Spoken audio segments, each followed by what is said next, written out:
नमस्कार दोस्तों, मैं एस के सर फ्रॉम कलकत्ता एक बार फिर से एक नई कोशिश।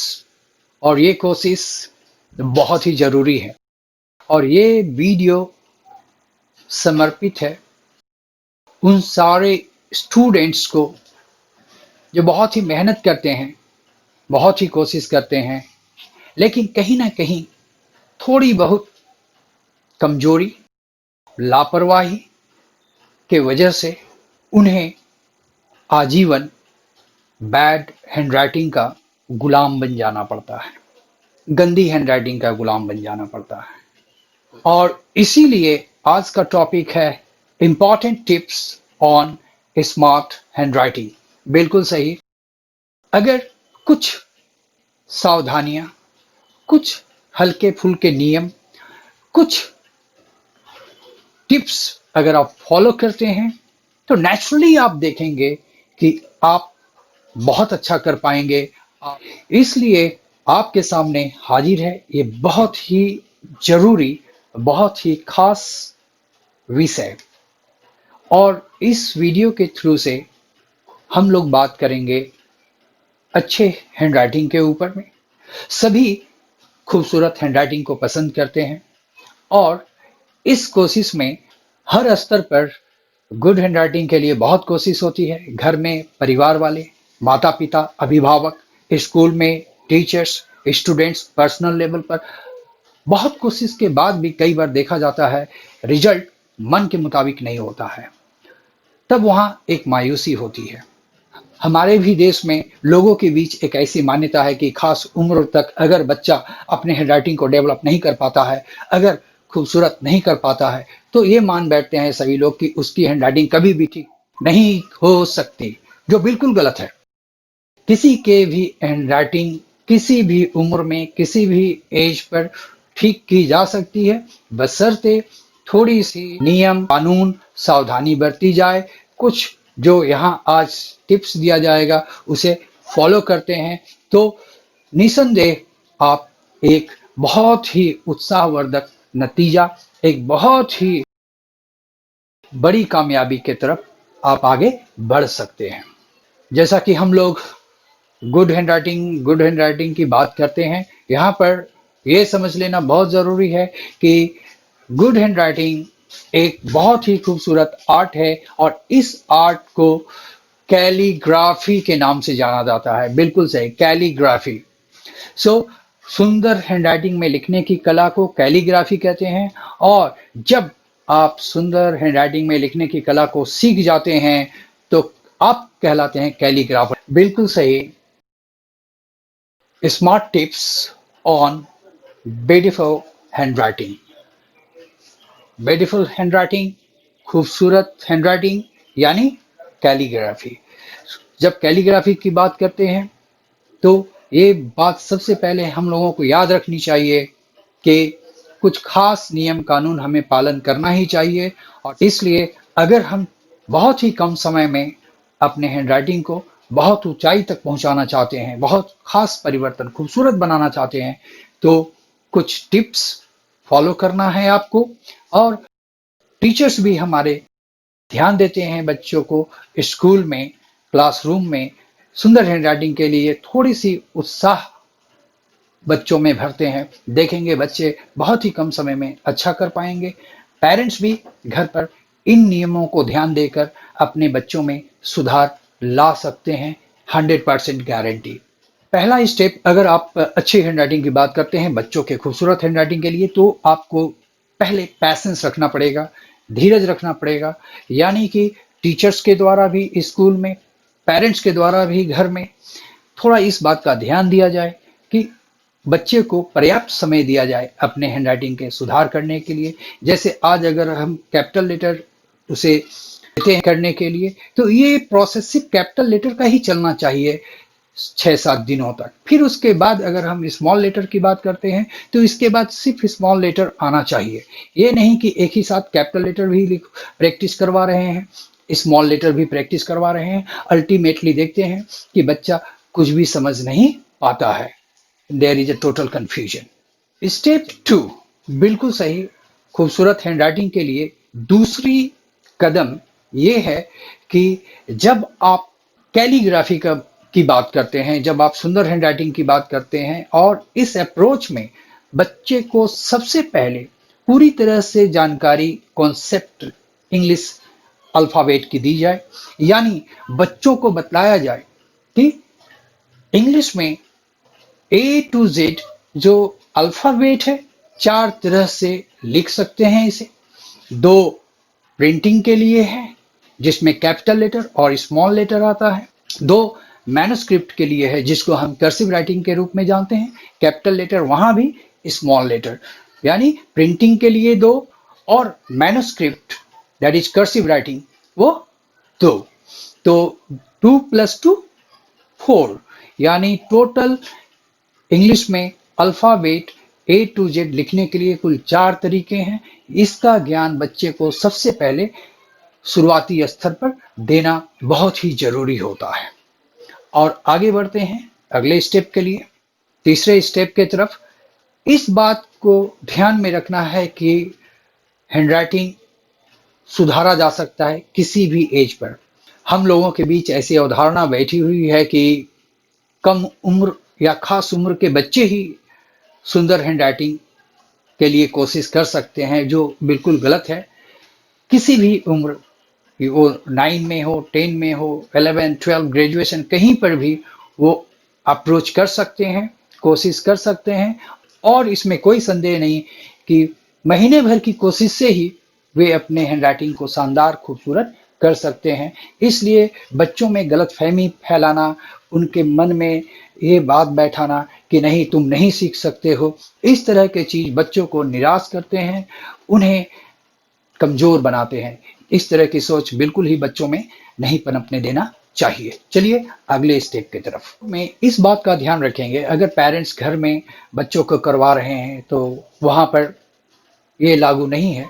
खास करके स्कूल में जब टीचर्स क्लासरूम में करवा रहे हैं तो ये कोशिश होनी चाहिए कि बोर्ड वर्क के बाद, जब भी बोर्ड पर बतलाते हैं लेटर्स को, इसके बाद जो कमजोर बच्चे हैं, जो नहीं कर पा रहे हैं, वहां जाकर के देखना और उन्हें सही तरह से गाइडलाइन देना, ताकि वो भी कर पाए। कई बार देखा जाता है कि आप बोर्ड पर करवा रहे हैं लेकिन बच्चे कहीं लिख रहे हैं, कहीं नहीं लिख पा रहे हैं, और जिससे देखते हैं कि वो कोऑर्डिनेशन नहीं मिल पाता है और 100% परफेक्शन क्लासरूम के में, टीचर्स के क्लास के बाद भी बच्चों में वो परफेक्शन नहीं देखी जाती है।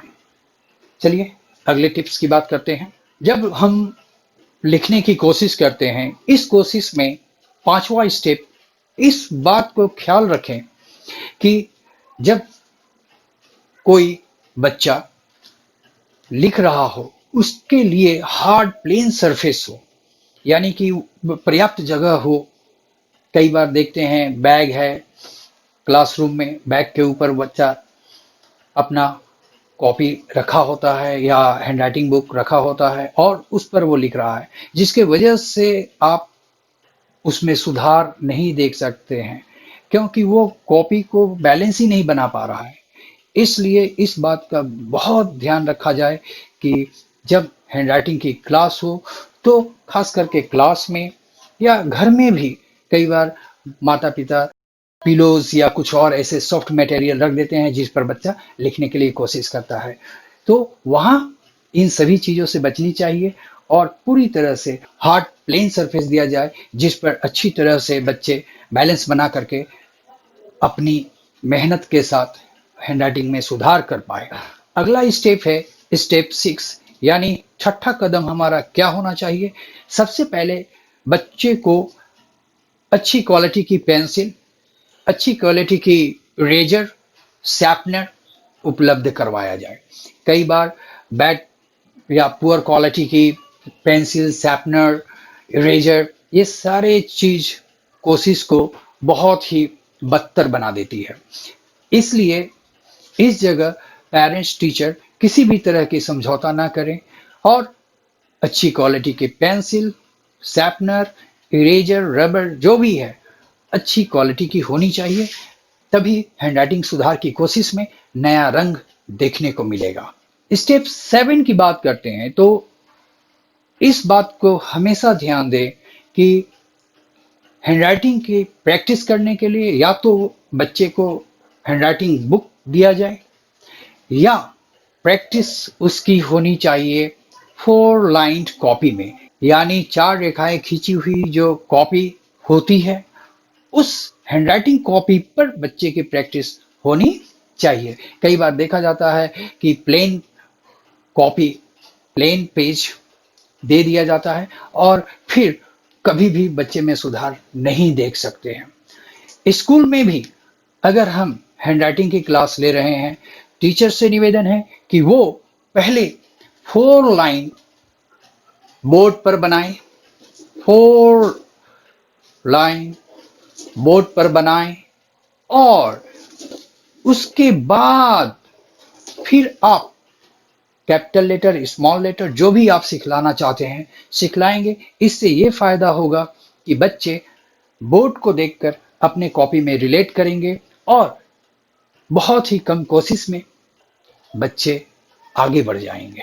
चलिए स्टेप 8, यानी इस स्टेप में इस बात का ख्याल रखना है कि जब आप हैंडराइटिंग की बात करते हैं तो बिगिनर्स को कभी भी पेन ना दें। बिल्कुल सही, बिगिनर्स यानी जो पहली बार हैंडराइटिंग शुरुआत कर रहे हैं लिखने के लिए, तो वहां उन्हें पेंसिल से ही लिखने के लिए एनकरेज किया जाए, उन्हें प्रोत्साहित किया जाए। कई बार देखा जाता है कि इस चीज का ख्याल नहीं रखा जाता है और बच्चे अपने से ही डिसाइड करते हैं, डॉट पेन, इंक पेन, ये वो लिखना शुरू कर देते हैं। नहीं, कभी भी हैंडराइटिंग में अगर परिवर्तन चाहते हैं तो शुरुआत पेंसिल से ही होना चाहिए। इस चीज का ख्याल रखना बहुत ही जरूरी है। चलिए अगला कदम स्टेप 9, यहाँ पर इस बात पर हम लोग डिस्कशन करेंगे कि लिखते समय हमारे हाथ और पेंसिल का पोजीशन क्या होना चाहिए। जब भी हम हैंडराइटिंग के लिए कोशिश करते हैं तो ये बात बच्चों के दिमाग में डालना बहुत ही जरूरी है कि पेंसिल को जो हम पकड़ें, पेंसिल को पेन नहीं बल्कि एक ब्रश समझें, क्योंकि सुंदर हैंडराइटिंग बहुत ही खूबसूरत कला है और इसलिए आपकी कोशिश भी बहुत खूबसूरत होनी चाहिए। और वो थोड़ा दाहिने तरफ हल्का, slight tilt there must be, हल्का सा झुका होना चाहिए दाहिने तरफ। Means when you are writing, pencil should be like this. लिखते समय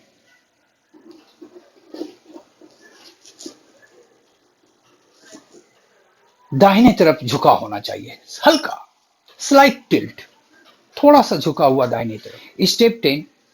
स्टेप 10 में इस बात का ध्यान रखेंगे कि 2 अक्षरों के बीच एक खास गैप हो। गैप, स्पेस, जगह देना बहुत जरूरी है। कई बार बच्चे बहुत ही आसपास अक्षरों को लिखते हैं और बहुत कोशिश से भी देखते हैं, वहां सुधार होना असंभव बन जाता है। स्टेप 11 में इस बात का ध्यान रखना बहुत ही जरूरी है कि लाइन रूल, हैंडराइटिंग की कोशिश में लाइन रूल बहुत जरूरी है। कहने का मतलब ये हुआ कि पहले ही इस चीज को बच्चे के दिमाग में डाला जाए कि लाइन को मेंटेन करना बहुत जरूरी है। अगर कैपिटल लेटर लिख रहे हैं तो 3 लाइनों के बीच में होना चाहिए, स्मॉल लेटर में लिख रहे हैं 2 लाइनों के बीच में होनी चाहिए और उस खास लाइन के आगे या पीछे हैंडराइटिंग ना हो, अक्षर ना लिखा जाए। स्टेप 12 में हम बात करेंगे हैंड मूवमेंट के। हैंड मूवमेंट बहुत ही जरूरी है क्योंकि अक्षरों को लिखने के लिए एक खास तरह से मूवमेंट हैंड का होना बहुत ही जरूरी है। डाउन टू अप, अगर किसी अक्षर को लिखने के लिए हाथ नीचे से ऊपर जाना है तो ये हमेशा नीचे से ऊपर ही होना चाहिए। किसी अक्षर को लिखने के लिए अगर हाथ ऊपर से नीचे आना हो तो ये ऊपर से नीचे ही होना चाहिए। राइट टू लेफ्ट तो right to left, left to right, left to right ही होना चाहिए। कई बार देखते हैं कि कल्पना कीजिए कि ए लिखना है तो लिखने का तरीका है पहले यहां से यहां, तो ये हो गया अप, डाउन टू अप। फिर इस स्टेप में आना है up to down, down to up, ये मूवमेंट, और फिर अगला मूवमेंट अप टू डाउन। यहां पर अगर देखते हैं तो ये लाइन लेफ्ट टू राइट, बाएं से दाहिना की तरफ। कई बार होता है क्या, इस तरह से कर दिया जाता है जहां कोई भी हैंड मूवमेंट का ध्यान नहीं दिया जाता है, और इस तरह से कभी भी हम सुंदर हैंडराइटिंग की कामना नहीं कर सकते। हैंड मूवमेंट पर ध्यान देना बहुत जरूरी है। इस स्टेप 13 में हम लोग बात करेंगे ओवर राइटिंग। बिल्कुल सही, ओवर राइटिंग कभी भी नहीं होनी चाहिए। ओवर राइटिंग का मतलब है, अगर आप ए लिख रहे हैं और ए लिखने के बाद फिर आप उसी पर आप लाइन खींचते रहते हैं, नहीं, बिल्कुल नहीं, ओवर राइटिंग बिल्कुल ही नहीं होनी चाहिए। In one slot you should finish like that. एक स्लॉट में आपको कोई भी लेटर जिस नियम से लिखना है उस नियम से आपको पूरा कर लेना है। और अगर ओवर राइटिंग होती है, आपको उसको rub out, just you have to rub it out, उसे रब करके मिटा देना है, फिर लिखने की कोशिश करनी है। कई बार देखा जाता है स्टूडेंट्स, अगर लिखने में कुछ गलती हो जाती है तो वो पेंसिल से इस तरह से काट देते हैं। ये बिल्कुल गलत तरीका है। बच्चे कभी भी ऐसा ना करें। टीचर्स यहाँ पर बच्चे को गाइड करें, बतलाएं और सही तरीके से अपना अप्रोच रखें। स्टेप 14 में ये इस बात का ध्यान रखना कि बच्चे जब कोशिश करते हैं, वहां पर देखा जाता है कुछ खास लेटर्स होते हैं, जैसे M, U, D, H, F, इस तरह के अक्षर को लिखने में उन्हें ज्यादा प्रॉब्लम्स आती है। इसलिए इस तरह के अक्षर जो प्रॉब्लम लेटर्स हैं, वहां पर टीचर्स, पेरेंट्स थोड़ी सी और ज्यादा सावधानी के साथ बच्चों के साथ सहयोग करें, ताकि वो बच्चे ज्यादा कंफर्टेबल रहें। हो सकती है कि इस तरह के अक्षर में उन्हें सीखने में थोड़ा ज्यादा समय लगे, तो वहां थोड़ी सी धैर्य माता पिता, अभिभावक, टीचर सभी को रखना बहुत ही जरूरी है। हैंडराइटिंग की कोशिश के लिए इस बात का भी ध्यान रखना बहुत जरूरी है कि कुछ खास लेटर्स देखा जाता है, कैपिटल लेटर और स्मॉल लेटर में प्राय एक ही जैसे लगते हैं, लेकिन उनके बीच बहुत अंतर होता है। वो अंतर बहुत ही बारीक होता है और टीचर्स उसे समझकर बच्चों को बहुत सावधानी पूर्वक दिशा निर्देश दें, जैसे कि सी, P, O, K, S, U, V, W, X, Y, Z, ये कुछ ऐसे अक्षर हैं जहां पर कैपिटल लेटर और स्मॉल लेटर्स में थोड़ा ध्यान देना जरूरी है। जस्ट फॉर एग्जाम्पल, अगर हम वाई की बात करें तो कैपिटल लेटर में वाई इस तरह से 3 लाइनों के बीच में आनी चाहिए। वहीं अगर स्मॉल लेटर में जाते हैं तो वाई इस तरह से। तो ये जो अंतर है, बहुत थोड़ा अंतर है, लेकिन बहुत जरूरी है बच्चों को इसके विषय में समझाना। चलिए, इस स्टेप 16 में हम बात करते हैं कि हर लाइन में कितने अक्षर लिखी जानी चाहिए। बच्चों को अगर सलाह दिया जाए टीचर्स के द्वारा, अभिभावकों के द्वारा, या तो 5 लेटर्स या फिर 6 लेटर्स, इससे ज्यादा नहीं। और इस बात का भी ध्यान रखें कि वो जो लेटर्स हो आपस में एक समान दूरी पर हो और वही दूरी बाकी लाइनों में भी मेंटेन किया जाए। स्टेप 17, यहाँ पर कई बार देखा जाता है बच्चे जब एबीसीडी लिख रहे होते हैं तो कई बार वो ए लिखने के बाद एक कॉमा का प्रयोग कर देते हैं, फिर उसके बाद बी लिखते हैं, फिर कॉमा का प्रयोग कर देते हैं। कई बार ऐसा देखा जाता है कि ए, बी, सी जब लिख रहे होते हैं तो वो एक प्रकार से डॉट, फुल स्टॉप डाल देते हैं, है ना। कई बार वहां ए लिखने के बाद हाइफन का प्रयोग करते हैं। इस तरह के चीज कभी भी स्वीकार्य नहीं है। किसी भी तरह के चिन्ह का प्रयोग नहीं होना चाहिए। चलिए अगले स्टेप की तरफ, स्टेप 18, बिल्कुल सही, स्टेप 18। और यहाँ पर बात करेंगे एक बहुत ही इंटरेस्टिंग। कई बार हम जानते हैं सेंटेंस जब खत्म होता है तो पंक्चुएशन चिन्ह लगाते हैं, फुल स्टॉप, जिसको पीरियड भी कहते हैं, या जरूरत के अनुसार क्वेश्चन मार्क, या जरूरत के अनुसार नोट ऑफ एक्सक्लेमेशन।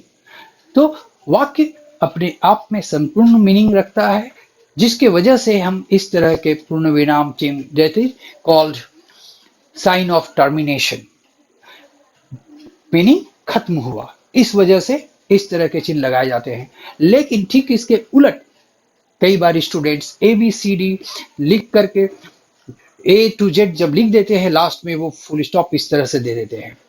ये बिल्कुल ही गलत तरीका है, क्योंकि ये सारे अक्षर हैं, अक्षरों के समूह जब एक साथ आते हैं अल्फाबेट कहलाते हैं। ये सिर्फ एक साउंड के प्रतीक हैं, और इसलिए कभी भी इनका तो पूर्ण मीनिंग या किसी तरह के इस तरह की बात तो कर ही नहीं सकते, जिसकी वजह से ए से जेड तक लिखने के बाद फुल स्टॉप का किसी भी तरह से आना उचित नहीं है। चलिए आगे बढ़ते हैं स्टेप 19 की तरफ। स्टेप 19 बहुत ही खास, बहुत ही महत्वपूर्ण है, और इस स्टेप में हम बात करेंगे STP फॉर्मूले के बारे में। बिल्कुल सही, STP। यहां पर S student, T teacher, P parents, यानी स्टूडेंट्स की अगर जिम्मेदारी है तो टीचर्स और पेरेंट्स का भी ड्यूटी है कि वो भी अपनी ईमानदारी बच्चों के प्रोग्रेस के लिए उनके हैंडराइटिंग सुधारने की कोशिश में दिखलाएं, ताकि एक स्टूडेंट, टीचर और पेरेंट्स की इस कोऑर्डिनेशन से देखेंगे कि बहुत जल्द ही बच्चे की हैंडराइटिंग एक नया रंग ला सकती है। स्टेप 20 में हम बात करेंगे पॉजिटिव एटीट्यूड। यस, सकारात्मक रवैया, पेरेंट्स का भी सकारात्मक रवैया, टीचर्स का भी सकारात्मक रवैया। ये दोनों अगर सही ऊर्जा के साथ, सही सोच के साथ आगे बढ़ेंगे तो देखेंगे कि बच्चे बहुत ही उत्साह के साथ हैंडराइटिंग को अपनाएंगे और कम समय में अपना जादू सामने लाएंगे। जय हिंद दोस्तों, गुड बाय। फिर मुलाकात होगी कुछ और खास जानकारी के लिए।